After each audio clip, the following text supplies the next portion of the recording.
আসসালামু আলাইকুম। আশা করি সবাই ভালো আছেন। আজকে শুক্রবার, সকালে বন্ধ ছিল আমাদের ডিউটি। অন্যান্য ডিউটি যারা সরকারি চাকরি করে তাদের শুক্র শনি 2 দিন বন্ধ থাকে। আমরা যারা প্রাইভেট সেক্টরে কাজ করি তাদের শুক্রবার দিন হাফবেলা বন্ধ থাকে। আজকে বিকেল থেকে ডিউটিতে যাচ্ছি। এখন সময় 2:50-এর কাছাকাছি, কাতারের সময়। তো কালকে একটু শীত বেশি ছিল, সকালে ঠান্ডা মোটামুটি ছিল, এখন হালকা বাতাস আছে, তো একটু ঠান্ডা কম লাগতেছে। তো আজকে জানুয়ারি মাসের 31 তারিখ। আজকে আমি যেখানে কাজ করি স্কুল আলী, এখানে আজকে আমার কাজের শেষ দিন। আগামী কালকে 1 তারিখ শনিবার আমাদের মুদিরের আরেকটি দোকান আছে সাহেলিয়া, সেখানে আমাকে নিয়ে যাবে। ওইখানে কাজের লোক কম, শর্ট, তাই এখন থেকে আমি এখানে কাজ করব। আশা করি আপনাদের সাথে থাকতে পারবো সব সময়।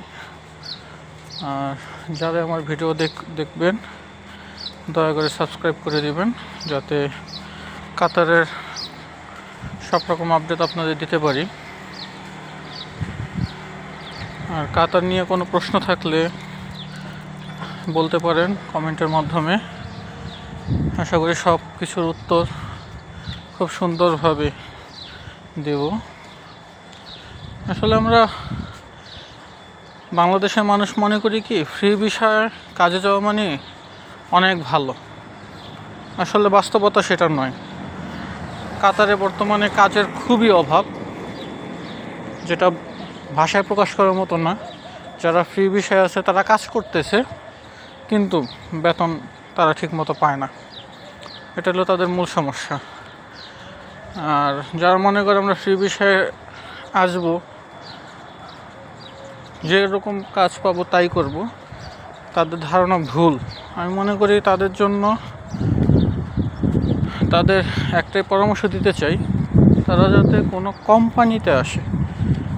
চাকরির নিশ্চয়তা নিয়ে বাংলাদেশ থেকে প্রবাসে আসা খুবই প্রয়োজন। এটা শুধু কাতারে না, আপনি সৌদি আরব, মালয়েশিয়া, সিঙ্গাপুর যেখানেই যান না কেন, প্রবাস জীবনটা ফ্রি ভিসার জন্য নয়। ফ্রি ভিসা আপনি যেরকম কাজ পাবেন করবেন ঠিক আছে, কিন্তু বেতন পাবেন কিনা ঠিক নেই। সো দয়া করে যারাই আসতে চাচ্ছেন বাহিরে, মিডল ইস্টে, বিশেষত কাতারে, যেহেতু আমি কাতারে আছি কাতারের কথাই বলি, তারা অবশ্যই কোনো কোম্পানির মাধ্যমে আসবেন। কোম্পানিতে চাকরি নিশ্চয়তা নিয়ে আসতে হবে। যে কোম্পানিতে আসবেন সেই কোম্পানিতে যাতে আপনার কাজ পাওয়া যায়, তাহলে সবচেয়ে ভালো হয়।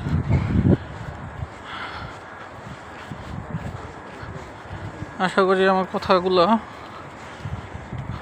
বুঝতে পারছেন। তো যারাই আসবেন খুব ভালোভাবে বিবেচনা করে তারপর আসাটাই আমার মনে হয় ভালো।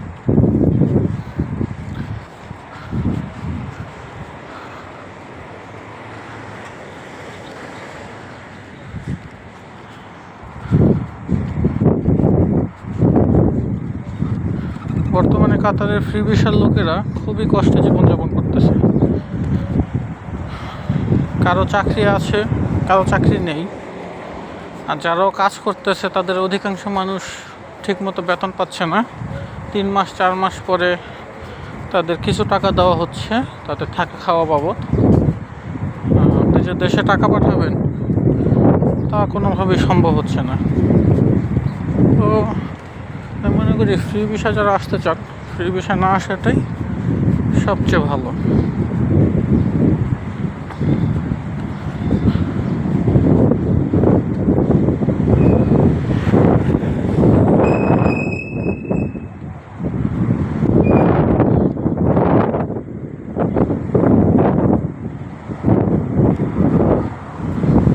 যারা বলে যে লিমোজিন কোম্পানিতে আপনাকে চাকরি দিয়ে দেবে, আসলে লিমোজিন কোম্পানিতে চাকরি নেওয়া কোনো বিষয়ই না। আপনি ড্রাইভিং লাইসেন্স নেবেন, ড্রাইভিং লাইসেন্স নেওয়ার পরে আপনি টাকা দিয়ে একটা গাড়ি কিনে আপনি লিমোজিনে উবার চালাতে পারবেন। ওটা কেউ নিয়ে দিতে হবে না, ওটা আপনি আসার পরে নিজেই বুঝতে পারবেন যে কীভাবে কী করতে হয়।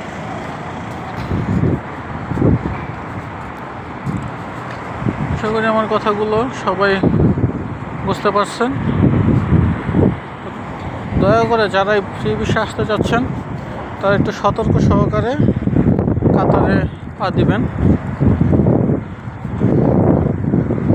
যাতে আসার পরে কোনো কষ্ট করতে না হয়। আর অবশ্যই কোম্পানির কাজে যে আসবেন ভালো মতো যোগাযোগ করে 100% শিওর হয়ে তারপরে আসবেন। আমার এরকম অনেক বড় একটা করুণ ঘটনা আছে, যেটা আগামীকালকে না আস্তে আস্তে আপনাদের জানাবো। আশা করি সবাই বুঝতে পারছেন। ভালো থাকবেন, সুস্থ থাকবেন, আর চ্যানেলটা অবশ্যই সাবস্ক্রাইব করে পাশে থাকবেন। ধন্যবাদ। আসসালামু আলাইকুম রহমতুল্লাহ।